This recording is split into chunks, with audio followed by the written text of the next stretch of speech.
నారాయణపేట జిల్లా దామరగిద్ద మండలం కానుకుర్తిలో మంత్రి వాకిటి శ్రీహరి పర్యటించారు. మక్తల్ నారాయణపేట కొడంగల్ ఎత్తిపోతల మంత్రి భూమి పూజ చేశారు. ప్రాజెక్టును యుద్ధ ప్రాతిపదికన పూర్తి చేయడానికి ప్రభుత్వం కట్టుబడి ఉందని వాకిటి శ్రీహరి తెలిపారు.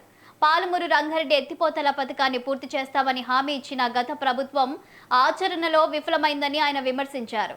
నాటి ప్రభుత్వ నిర్లక్ష్యంతో పాలమూరు రైతులు తీవ్రంగా నష్టపోయారని ఆరోపించారు. ప్రాజెక్టు మొదటి విడత కూడా పూర్తి కాలేదని అన్నారు. ప్రస్తుతం సీఎం రేవంత్ రెడ్డి ప్రాజెక్టుల నిర్మాణంలో ప్రత్యేక దృష్టి పెట్టి పనిచేస్తున్నారని కొనియాడారు. సర్ ఆర్థర్ కాటన్ తరహాలో చరిత్రలో నిలిచేలా కృషి చేస్తున్నారని మంత్రి వెల్లడించారు. ఇల్లు ఇచ్చి తీర్థం ఇది మా బాధ్యత అని తెలియజేస్తా ఉన్నా. ఇదొక్కటే కాకుండా కొంత భూములలో 2 ఎకరాలు ఉంటే ఎకరా 30 గుంటలపై 10 గుంటలు అవతల పక్కుంటే ఆ 10 గుంటల్ని కూడా ఎక్కడ ఉపయోగం లేని పరిస్థితులు ఉంటే ఆర్డీఓ గారికి కలెక్టర్ గారికి చెప్పడం జరిగింది.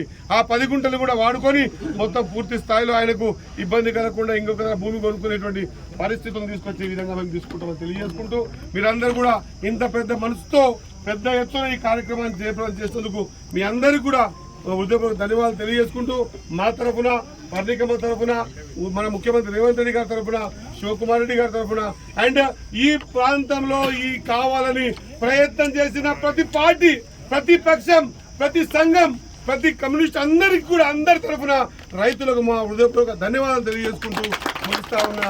జై జవాన్, జై కిసాన్, జై జవాన్, జై కిసాన్, జై జవాన్, జై కిసాన్. ఇల్లు